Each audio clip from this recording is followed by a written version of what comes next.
Ronald Reagan, he's going to go ahead. He's going to let Penn Square Bank fail. Right? It's not saved. It's not resuscitated. It's just Lehman Brothers. Oh, Lehman Brothers, you guys are going bankrupt. Well, fuck you, AIG. You're about to go bankrupt. Here's, $4 trillion. April 27th, 2020, Monday, John Masters, Louvetti, Colorado. There's the time and date and location stamp. So July 1982, Penn Square Bank is going to fail. And then you're going to have this other company, this, goddamn, the seventh largest bank in America in 1984. They failed. They went bankrupt. The Continental Illinois National Bank and Trust Company. So, oh shit. Well, we got 500,000 homeless people on our street. Nobody's saving them. Nobody's bailing them out. Nobody's offering them any goddamn $4.5 billion rescue packages. But that's what Ronald Reagan did. Hey, in order to save capitalism, here's some socialism. 1984, Continental Illinois National Bank and Trust Company. That's too big to fail. Can't let that thing fail.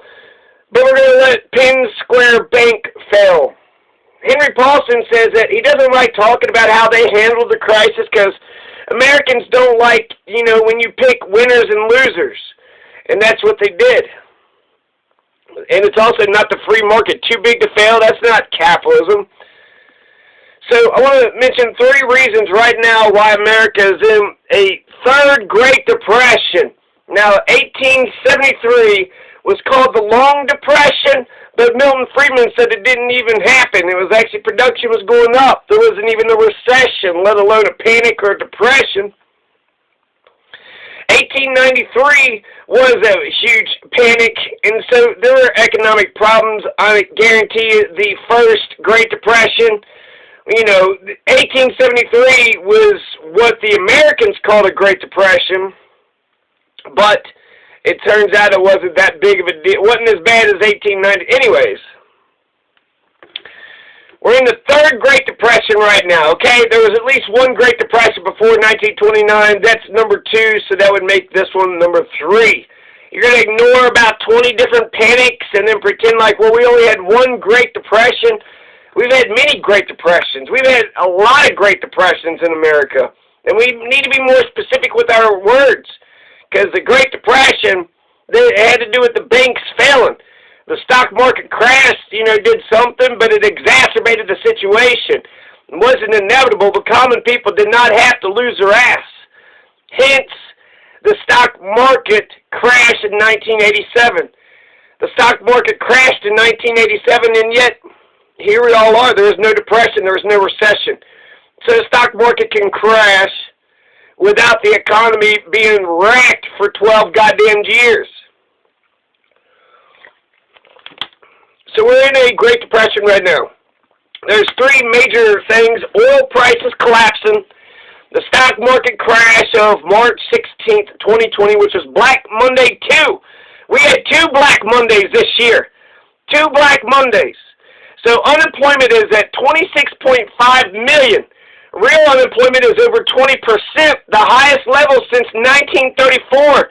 The peak of the Great Depression for unemployment rate was 1933, 25%. We're already at over 20% in just a month. That took 4 years to get to 25%. We already got 20%. We're almost there.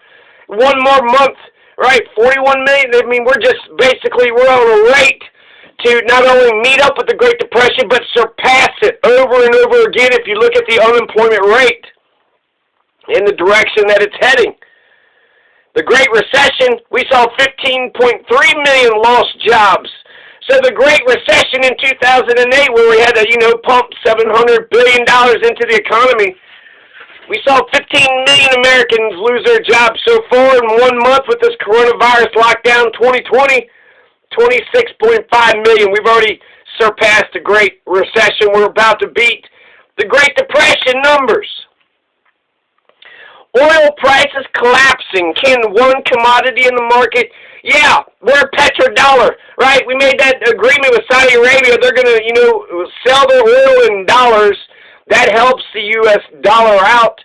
But oil prices being negative $40 for, 42-gallon barrel of oil. Jesus Christ, the Panic of 1837. Just take a look at the Panic of 1837. This is right after Andrew Jackson killed the bank. Martin Van Buren is the president. Cotton prices are going to drop. One industry, the South, had depended in slavery in the plantations. They all were dependent upon cotton. But when the price of cotton dropped, too much cotton in the market, overproduction of cotton, that fucked everything up. The government didn't get the tax monies, the banks didn't get paid back, people losing their land, people being foreclosed, not being able to pay the bills, losing jobs. So cotton prices dropping was the major reason for the Panic of 1837. Oil prices have collapsed.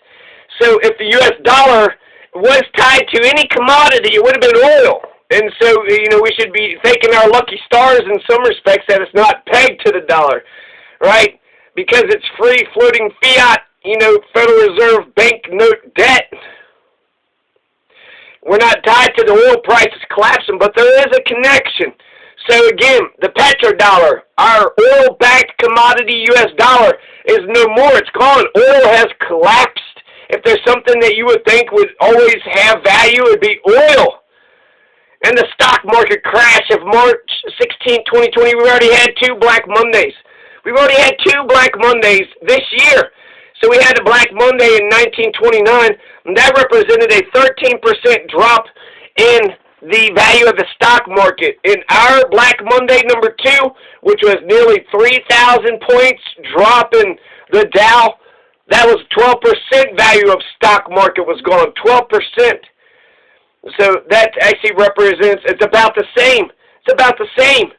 So if you look at the stock market crashing, it's crashing just like it was, back in the Great Depression, 1929. Look at the oil prices collapsing. That's the Panic of 1837. Look at unemployment. That's the Great Recession and the Great Depression and then some. So yeah, we're in a Great Depression 3.0. 1893 was definitely a depression. You had 1796, 1792 panics, 1807 panic, 1816 to 1821 panic, a whole bunch of panics. Panics just it almost seems like it's cyclical. Every 10 to 20 years, it's Tecumseh's curse. It wasn't about the presidents getting shot. It was about the downturn in the economy, the boom and bust cycle.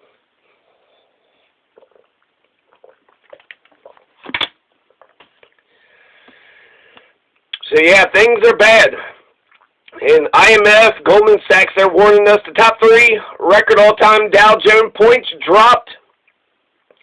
In terms of total points, not percentage of market, happened in 2020. 3 of the top 1, we've had 3 2,000-point drop days. Black Monday number 1, 2014 points dropped in the Dow, March 9th, 2020.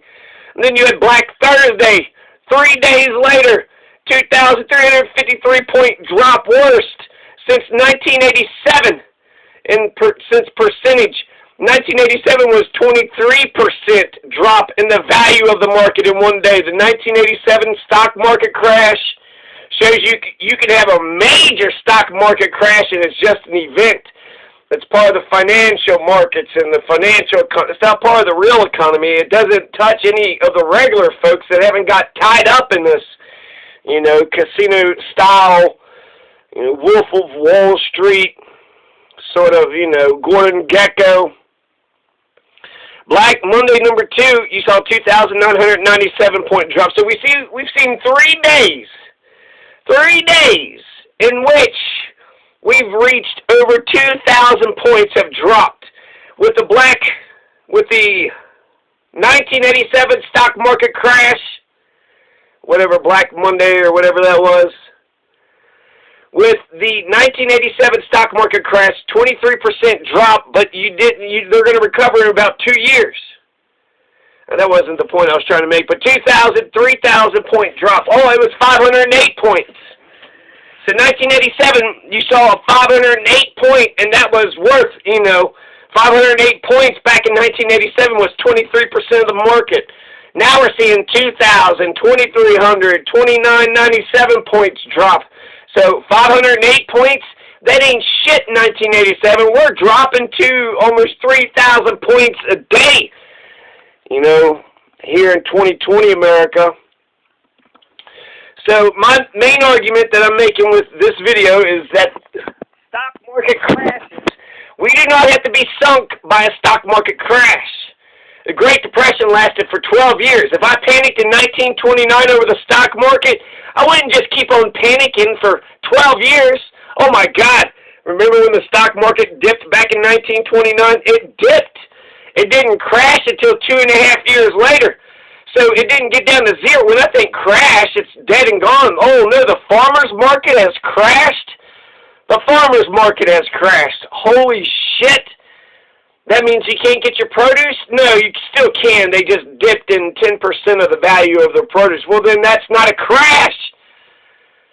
So 12 years, if you know, the Wall Street and the rich and the elites, they want you to think. They want to connect the two. They want the two to be connected. If Wall Street dies, then you're going to die. And if you die, well then you're dead, right? That's not life at all. So you got to save Wall Street in order to save yourself. Maybe you need to save yourself, and you know Wall Street will save themselves. Maybe that'll save Wall Street if we save ourselves. But yeah, just saying, oh shit, you know, the stock market crashed, and then 12 years of nothing but gloom and doom. With Milton Friedman, he said that, you know, exacerbated, made the situation worse. The London stock market exchange, you know, crashed prior to it. There's also 2 recessions, August and the September recession that happened beforehand. So you got to pay attention to those recessions. You can't play with it. You got to nip a recession in the bud. And then, so 1929. So it was about the banks failing. 1930s, you saw peaks of, you know, banks failing, just hundreds and thousands of banks all across America. 1930, 1931, 32, 33. And that's why 33 was worst. So when you think of the Great Depression, you should think of 12 years of misery and suffering and, you know, just poverty for everybody. 12 years of poverty. And then also, you should think about the bank crashing. Why are these banks failing and crashing? Are they not people's banks? Are they not honest? Were they bad capitalists? Did they overinvest in the market? How in the goddamn fuck does a bank fail? I played Monopoly. The bank wins no matter what. And then with all these bailouts, how did the banks lose? How do banks ever close? They're sitting on a shit ton of money, and then somehow they fucked that up. You could have just sat on it and did okay. So by banks failing, that's telling me that they're, you know, investing and they're going gambling, casino-style gambling capitalism. They're taking year deposits, money multiplier effect, right? Compound interest, the magic of compound interest, and the magical invisible hand of the free market. And look at this beautiful financial gift. You know, this financial tool gives you the tool to be in the driver's seat. You got derivatives and you got credit default swaps. You even got some portfolio insurance. You need to get some of that portfolio insurance, okay? 12 years to be panicked over, oh my God, remember when the stock market crashed? I think the stock market crashed in 2015. If you want to use the classical definition of a crash, which is 10% decline in GDP, 10% decline. So 10% decline in GDP is, you know, a recession, is a depression, or a crash, sorry. Oh, I got ahead of myself. So yeah, the whole thing was it was poverty for a long time because there was no banking, no monetary, no, you know, the system of money in America had, you know, collapsed, but it kept collapsing, it kept failing. Even with FDR's New Deal and the FDIC and the SEC and the bank holidays and all the shit that he did, which helped, all those things helped.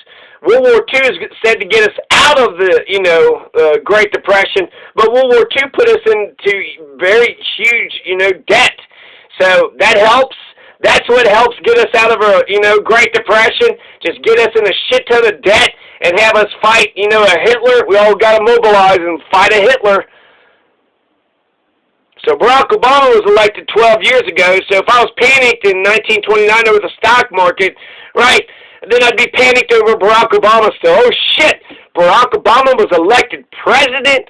Holy shit, it's 2020. Why would you still be panicked about that, even if you thought that was something? So 2015, there was a Black Monday crash, and it was a 16% drop. So we've seen several stock market crashes. We've seen the 1987 stock market crash. We've seen the stock market crash in 2015. We've seen the stock market crash 3 major times in 2020. So the stock market has crashed at least 3 times, just like the Great Depression, 1987, 2015. Stock market crash, stock market, 16% drop, 1,089-point drop, August 24th, 2015. That meets the classical definition, over 10%, 16% drop. So 1987, let's talk about 1987. 508 points, right? That's what they dropped in one day. October 19th, 1987, it was a 23% drop. 508 points dropped down to 1739. That's where we're at, 1739. We're talking about 23,000 right now, but we're in, 1739. The S&P 500 fell 20.4%, dropping 58 points to 225. Options and the futures markets are crashing too. All 23 major world markets are dipping. Worldwide losses are $1.7 trillion. S&P 500 futures contract declined 19%, 20%, right? $1.7 trillion. All 23 of the major world markets, all over the place. Even the Wilshire 5,000 indices declined more than 18%. My God, not the Wilshire 5,000 indices. Not the Wilshire 5,000 indices, too. How are they going to sleep? How are they going to eat? How are they going to carry on with their lives? Stock market crash in 1987. There was a short recession right afterwards. This is the biggest one-day drop in stock market history. Still today, still the reigning champ percentage-wise, but 23%, nearly one-fourth of the market was gone in a day. The Dow Jones Industrial Average dropped 22.61%. So round that up to 23. October 16th, Friday, the Dow Jones Industrial Average is losing 4.6%. Nothing to be freaked out about. But then October 17th, you're going to have the Treasury Secretary, James Baker. He's going to threaten to devalue the U.S. dollar in order to narrow the nation's widening trade deficit. You should never devalue the dollar. What the fuck are you talking about, James Baker? So you're going to have Black Monday, that Monday, October 19th, 2 days after James Baker said a bunch of stupid shit. 508 points, dropped 23%, down 1,700, from 2,200. Sam Walton, he seemed to be completely unaware of the market plunge. He owns 218 million stocks of Walmart, but he said he's going to take care of his company and the market's going to take care of itself. He's the richest man in America at the time. He lost $1 billion that day. Sam Walton lost $1 billion October 19th, 1987. The stock market crash of 1987. We've had a stock market crash in 2015. We've seen it crash 3 times in 2020. And we're not all in poverty. Not yet.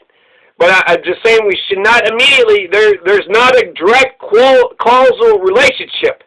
Mostly 1%, 10%, they own 2/3, 90% of all the stocks. So mostly it's a rich man's game or upper middle class game.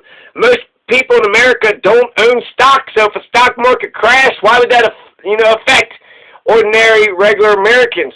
You're not even a part of the stock market. So compared to the Great Depression, Black Monday, 1929, that was a 13% drop.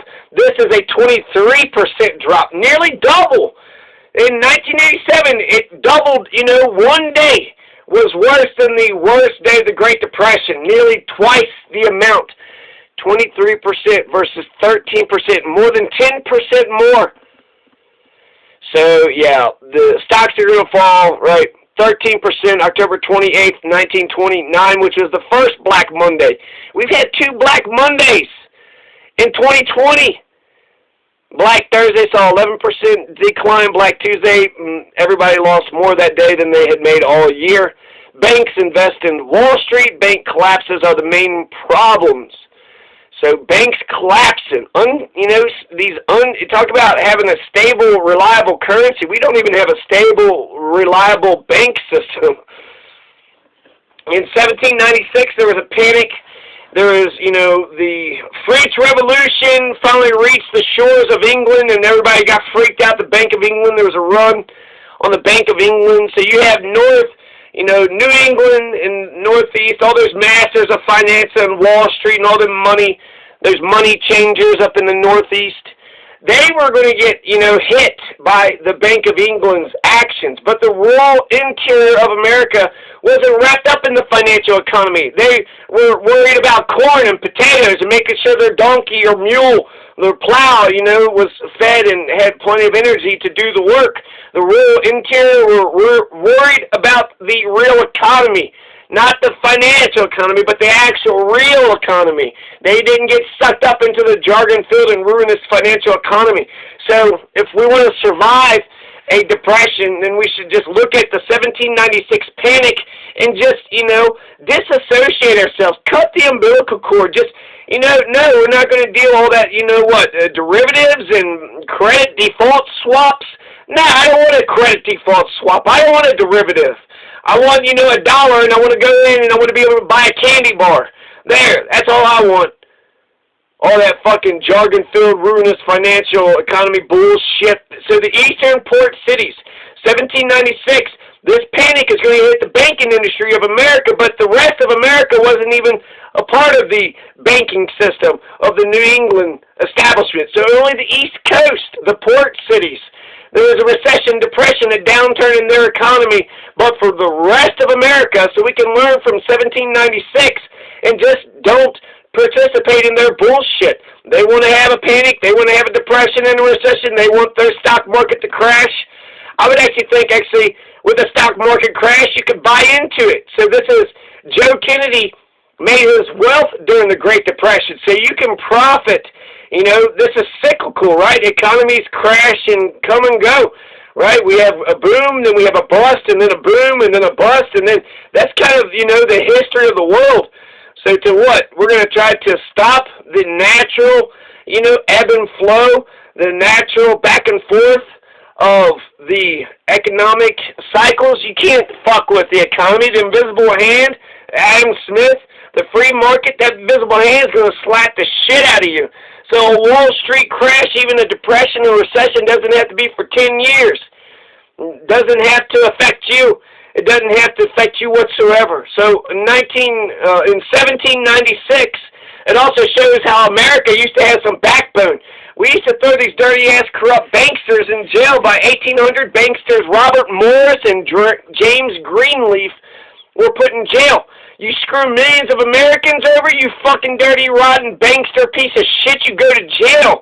In 1796, in 1800 America, not a $2.2 trillion bailout. Oh, you fucked over millions? Here's a $2.2 trillion bailout. We threw Robert Morris, who helped finance the American Revolution, in jail. James Greenleaf, Robert Morris, thrown in jail. Just like that William Duer, too, 1796. We threw that guy in jail, too. He's going to die in, debtor's prison. So Wall Street crashing is, takes it all back to zero. It evens out the playing field, makes it fair, allows for equal opportunity for any and all. Now the poor can, get in the game, or let's just, get away from all that bullshit. But big banks crashing hurts the big banksters. They're millionaires, billionaires, they're powerful friends.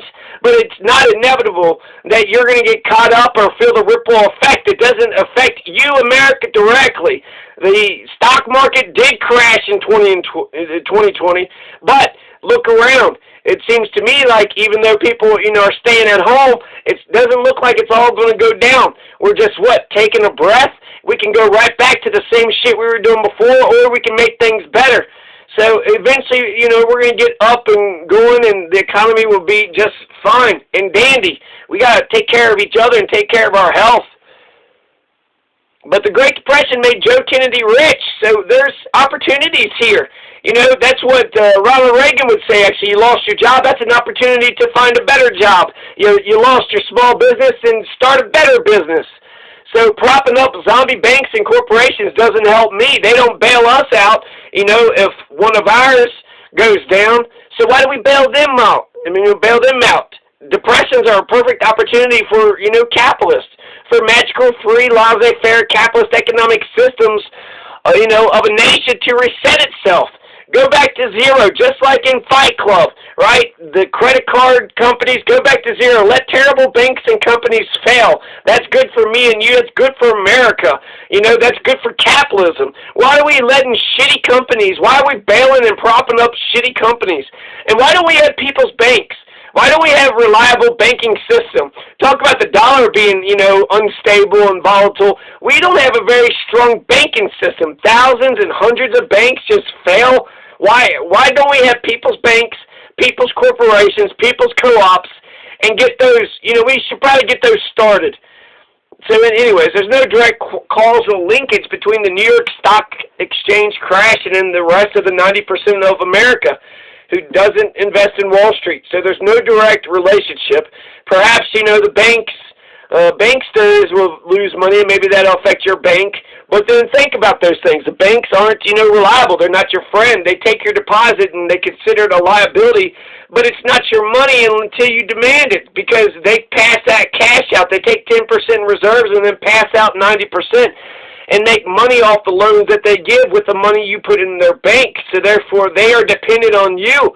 They are dependent on their depositors. Without the depositors, they don't even have 100% of the money that was deposited. They have 10% of the actual money on deck, right? But then they do magic tricks, money multiplier effect, and now all of a sudden $100 turned into $1,000. $1,000 turned into 10,000, 100,000. Just keep on multiplying it by 10. It's magic, the magic of compound interest, the magic of the magical free market. So let the bankers fail. We're 300 million strong. I'll bank on America. I'll bank on the American people. We'll still be here, buildings and the people and the land and all that. We just got to organize ourselves better. In fact, that gives more people opportunity. Let these shitty companies and banks and all the system collapse so that way better new ideas and better, stronger, institutions come about, because clearly just this little Kung Flu is kicking our economy's ass, the Kung Flu. We should just nominate Quasimodo to be a king for a year. Jesus Christ, these Harvard-educated banksters ain't doing shit for the rest of us. If anything, they're just fucking us over in a more sophisticated way. They're raping us, but they got, that fancy top hat, that fancy Woodrow Wilson top hat. And they're adding some class to their jobbery robbery. Yeah, their jobbery robbery. That's right, I said it. Let the banks fail. Let the new ones, better ones pop up. That's the economic cycle. That's capitalism. You guys are socialists just to prop up a bunch of millionaire, too big to fail banks. What the fuck is the matter with you? You need to throw these assholes into the goddamn jail, let their companies fucking fail, and then pick up the pieces and distribute it, or just, let the Delta, let the airlines, go ahead and fail. You still got the runways. You still got the airplanes. Now just, nationalize the goddamn airline industry. They keep on getting bailed out every time there's a goddamn, glitch in the fucking system. Fuck them. Nationalize the airline industry. Just take it over. Just own the goddamn airlines. Have America, American Airlines. Or let some other company, try a swing at it. See if some other organization of all these assets, if they can, somehow turn it into a profitable corporation. So yeah, the stock market, it does not, there's no causal linkage. Stock market crashes, now we're all poor for 12 fucking years. We weren't even part of the stock market. How come we're going to go through a Great Depression for 12 years just because it wasn't the stock market, it was the banks failing. I wanted to make a correction. I said in a different video that the Jay Cook Company was responsible for the 1893 panic. I was wrong. The Jay Cook Company crashing, failing, going bankrupt was the cause of the 1873 panic. So, I was wrong. I'll make that correction. Now, the 1873 panic is a weird panic. Milton Friedman said it never even happened. There was no recession because there was no loss in production, no downturn in GDP. GDP went up, money supply went up, very barely, but it went up, and that's the economic indication of recession and depression. So my point of pointing out the J. Cook Company is that we need to be careful whenever any of these too big to fail companies fail. I say let them fail, but pay close attention to them, because a lot of times they go down, they try to sink everybody else down with them. And there was some, I think it was in, the Ohio Life Insurance